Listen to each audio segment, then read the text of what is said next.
Okay, ito na yung finished product. Kumikinang-kinang.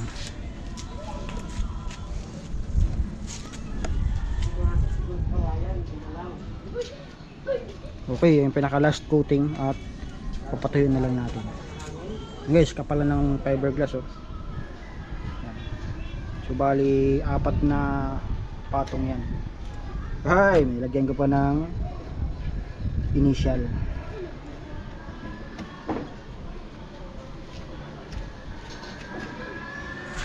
Okay.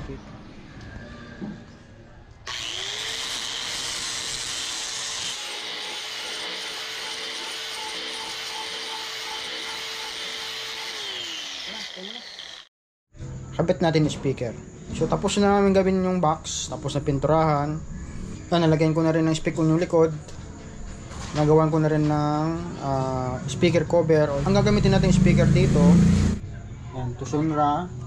Ang model niya ay TE-15850. Yan. Yung isang box na yan, 2 piraso yung laman yan. Okay na, nakaready na yung ating box. At ito yung gamitin nating tweeter. So Broadway BSC 400 ang speaker cover nya. So perforated screen yung ating ginamit na speaker cover dito. Yan, para kasama na yung tweeter. Yan. Tapos ito yung horn natin 7x7. Yan, so magkakapal siya kasi medyo mabigat yung driver unit ng ng tweeter. Tapos ito yung gamitin nating speaker wire, royal cord. Tapos ano pa, yun, siset up na natin. So ang wiring connection pala natin dito guys ay nakaparallel lang lahat. Yung speaker at tweeter, yun nakaparallel lang. Yan, so napakasimple at basic na basic. Yan.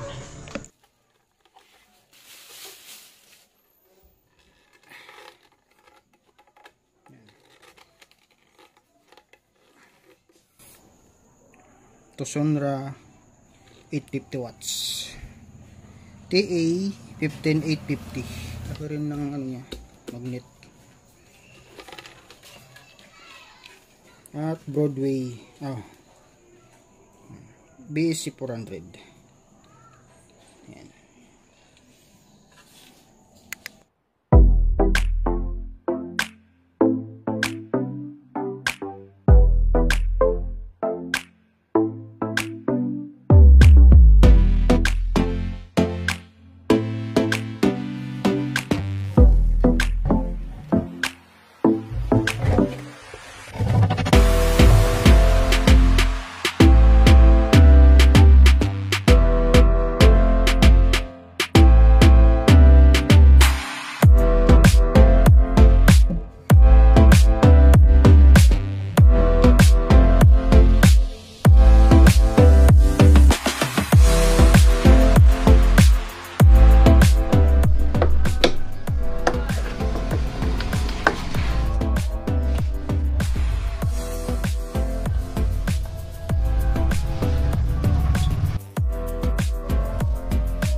Hindi rin tumunog yung Tusonra.